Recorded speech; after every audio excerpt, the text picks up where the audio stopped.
there is no greater determiner than what you believe about this idea of growth or not. No greater determiner for growth, sending, and all than what you believe about it.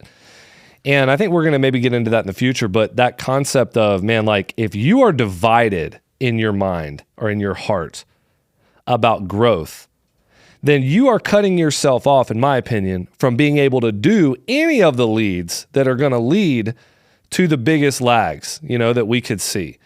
And we see it all the time. It's like, man, a pastor, he wants to, let's celebrate whatever. We're gonna talk about setting goals around how many people are gonna go on a mission trip this year, and we're gonna talk about setting goals around, guys, we want to see this many foster kids, brought into homes this year. Everybody's fine with that.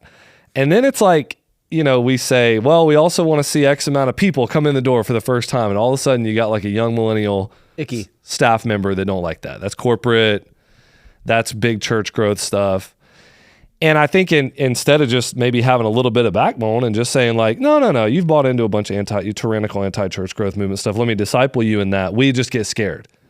Man, I don't want to be seen as that. I feel a little conflicted about it too. I don't know if I'm supposed to feel that way. And so we end up cutting ourselves off from the right leads. So that's the number one thing I think is just what you believe about it. But then once you clear that hurdle, which I think we're talking about that hurdle again, over the next couple of weeks. Once you clear that hurdle, then the other lead inputs become pretty clear.